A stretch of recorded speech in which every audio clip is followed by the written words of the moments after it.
ಓಂ ಶ್ರೀ ಗುರುಭ್ಯೋ ನಮಃ. ಶ್ರೀಮದ್ ಭಗವದ್ಗೀತಾ 10ನೇ ಅಧ್ಯಾಯ 14ನೆಯ ಶ್ಲೋಕ.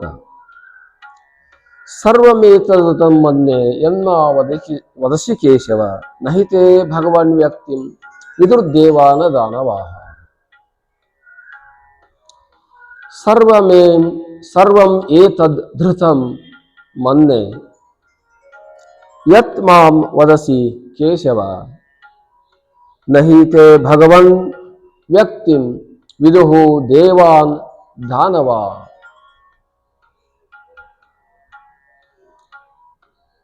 ಹೇ ಪರಮಾತ್ಮನೇ, ಕೇಶವನೇ, ಯಾವುದನ್ನು ನೀನು ನನಗೆ ಹೇಳ್ತಾ ಇದೆಯೋ ಅದನ್ನು ನಾನು ತಿಳಿದಿದ್ದೇನೆ.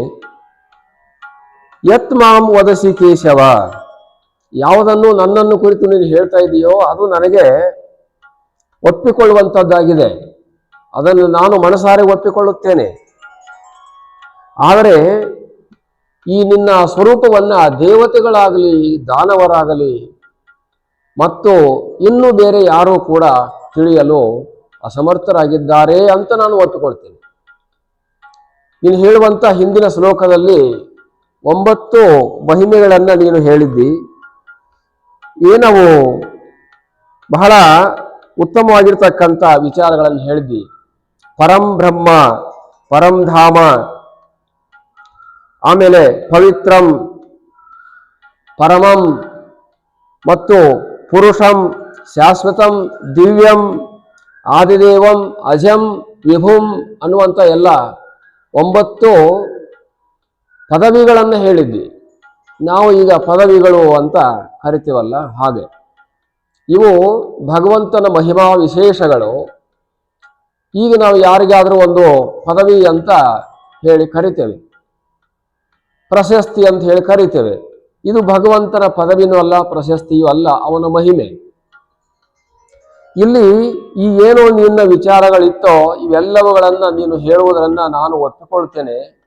ಇಂತಹ ಮಹಿಮಾಶಾಲಿಯಾಗಿರುವಂಥ ನಿನ್ನನ್ನು ಯಾವ ದೇವತೆಗಳು ಅರ್ಥ ಮಾಡಿಕೊಂಡಿದ್ದಾರ? ಯಾವ ರಾಕ್ಷಸರು ಇದನ್ನು ಅರ್ಥ ಮಾಡಿಕೊಂಡಿದ್ದಾರ? ರಾಕ್ಷಸರಂತೂ ಅರ್ಥ ಮಾಡಿಕೊಳ್ಳಲು ಸಾಧ್ಯವೇ ಇಲ್ಲ. ದೇವತೆಗಳಾದರೂ ಅರ್ಥ ಮಾಡಿಕೊಳ್ಳಬಹುದಾಗಿತ್ತು. ದೇವತೆಗಳಿಗೂ ಕೂಡ ನಿನ್ನ ಮಹಿಮೆಯನ್ನು ಅರ್ಥ ಮಾಡಿಕೊಳ್ಳಲು ಅಸಾಧ್ಯವಾಗಿದೆ ಅರ್ಜುನ. ಅಂತಹ ಮಹಿಮಾಶಾಲಿಯಾಗಿರ್ತಕ್ಕಂಥ ಮಹಾಪುರುಷ ನೀನಾಗಿದ್ದೀಯಾ.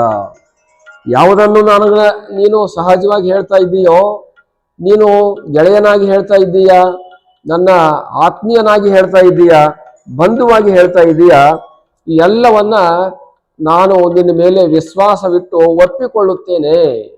ನಿನ್ನ ಮೇಲೆ ನನಗೆ ವಿಶ್ವಾಸವಿದೆ. ನೀನು ಯಾವಾಗಲೂ ಕೂಡ ಸತ್ಯವನ್ನು ಹೇಳುತ್ತೀಯಾ ಅಂತ ನನಗೆ ಭರವಸೆ ಇದೆ. ಹಾಗಾಗಿ ನಾನು ಒಪ್ಪಿಕೊಳ್ಳುತ್ತೇನೆ.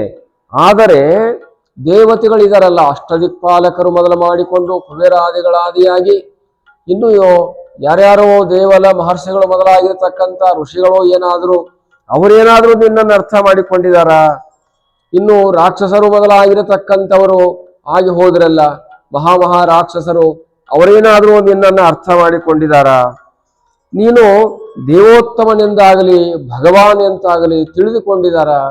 ಇಂಥ ಮಹಿಮಾಶಾಲಿ ಅಂತ ಯಾರಾದರೂ ನಿನ್ನನ್ನು ತಿಳ್ಕೊಂಡಿದ್ದಾರೆ ಏನು ಅಂತಂದ್ರೆ ನನಗೇನು ಭರವಸೆ ಇಲ್ಲ. ಮಹಾಪುರುಷನಾಗಿರ್ತಕ್ಕಂಥ ಮಹಾದೇವೋತ್ತಮನಾಗಿರ್ತಕ್ಕಂಥ ನಿನ್ನ ದಿವ್ಯ ವ್ಯಕ್ತಿಯನ್ನ ಎಂದಿಗೂ ಅವರು ತಿಳಿಯಲಾರರು. ಅವರೇನಾದರೂ ನಿನ್ನ ದಿವ್ಯ ವ್ಯಕ್ತಿತ್ವವನ್ನ ಅರ್ಥ ಮಾಡಿಕೊಂಡಿದ್ದರು ಅಂತಂದ್ರೆ ನಾನು ಇವಾಗ ಯುದ್ಧ ಮಾಡುವಂತ ಪ್ರಸಂಗಕ್ಕೆ ಬರುತ್ತಿರಲಿಲ್ಲ. ಅದಕ್ಕೆ ಈಗಲೇ ಗೊತ್ತಾಗುತ್ತದೆ. ನೀನು ದುರ್ಯೋಧನ ಹತ್ತಿರ ಏನು ಸಂಧಾನ ಮಾಡಿಕೊಳ್ಳಲು ಹೋದಾಗ ಅವರೇನಾದರೂ ನಿನ್ನನ್ನು ಅರ್ಥ ಮಾಡಿಕೊಂಡಿದ್ದರೆ ನಿನ್ನನ್ನು ಹಗ್ಗದಿಂದ ಬಂಧಿಸುತ್ತಿರಲಿಲ್ಲ, ಕಂಬಕ್ಕೆ ಕಟ್ಟುತ್ತಿರಲಿಲ್ಲ. ಹೌದಲ್ವೇ? ಅಗ್ನಿಯನ್ನ ಕಂಬಕ್ಕೆ ಕಟ್ಟಿದಂತೆ ಆಗ್ತಾ ಇದೆ. ಅಗ್ನಿಯನ್ನ ಹಗ್ಗದಿಂದ ಕಟ್ಟಲಿಕ್ಕೆ ಹೋದಂತ ಮೂರ್ಖತನವನ್ನ ಅವರು ನಿನ್ನ ಮೇಲೆ ಮಾಡಿದರು. ಹೌದಲ್ವೇ? ಅಗ್ನಿಯನ್ನು ಯಾರಾದರೂ ಹಗ್ಗದಿಂದ ಕಟ್ಟಲು ಸಾಧ್ಯವಿದೆಯೇ? ಬಂಧನ ಮಾಡಲು ಸಾಧ್ಯವಿದೆಯೇ? ಅದು ಹೇಗೆ ಅಗ್ನಿಯನ್ನ ಹಗ್ಗದಿಂದಲೂ ಕಟ್ಟಲು ಬರುವುದಿಲ್ಲ, ಸರಪಳಿಯಿಂದಲೂ ಕಟ್ಟಲು ಬರುವುದಿಲ್ಲ. ಹೇಗೆ ಯಾವುದರಿಂದಲೂ ಕೂಡ ಅಗ್ನಿಯು ಬಂಧನ ಮಾಡಿಕೊಳ್ಳಲು ಅನರ್ಹವಾಗಿದೆಯೋ, ಅರ್ಹವಲ್ಲವೋ, ಎಲ್ಲವನ್ನು ಸುಟ್ಟು ಹಾಕಿ ಬಿಡುತ್ತದೆಯೋ, ಯಾವುದರ ಕೈಗೂ ಅದು ಸಿಗುವುದಿಲ್ಲವೋ, ಹಾಗೆ ನೀನು ಅಗ್ನಿ ಪುರುಷ ಮಹಾತ್ಮ ಅಂತ ವರ್ಣನೆ ಮಾಡ್ತಾ ಇದ್ದಾನೆ ಭಗವಂತನೇ. ನೀನು ಅಗ್ನಿ ಪುರುಷನಿದ್ದೀಯಾ. ನಿನ್ನಂತ ಅಗ್ನಿ ಪುರುಷನನ್ನ ಯಾರು ಅರ್ಥ ಮಾಡಿಕೊಳ್ತಾರ? ಅವರೆಲ್ಲರೂ ಅರ್ಥ ಮಾಡಿಕೊಳ್ಳದೆ ಇರುವುದಕ್ಕೆ ನಾವು ಇವಾಗ ಯುದ್ಧ ಮಾಡುವುದು ಮತ್ತು ಇನ್ನೂ ಜನರು ದುಃಖದಲ್ಲಿ ಇರುವುದು, ನಷ್ಟವನ್ನು ಅನುಭವಿಸುವುದು, ಕಷ್ಟವನ್ನು ಅನುಭವಿಸುವುದು, ಇಂತಹ ಒಂದು ವಿಪರ್ಯಾಸ ನಮ್ಮ ಈ ಜಗತ್ತಿನಲ್ಲಿ ಇದೆ ಅನ್ನುವಂಥ ಅಭಿಪ್ರಾಯವನ್ನು ಅರ್ಜುನ ಹೇಳ್ತಾ ಇದ್ದಾನೆ. ಈಗಾದರೂ ಜನರು ಎಚ್ಚೆತ್ತುಕೊಂಡು ಭಗವಂತನ ಮಹಿಮೆಯನ್ನು ಅರ್ಥ ಮಾಡಿಕೊಂಡರೆ ಖಂಡಿತವಾಗಿಯೂ ಕೂಡ ಅವರು ದುಃಖದಲ್ಲಿ ಇರಲು ಸಾಧ್ಯವಿಲ್ಲ ಅನ್ನುವಂಥ ಅಭಿಪ್ರಾಯ ಇಲ್ಲಿದೆ. ಹರಿ ಓಂ ತತ್ಸತ್.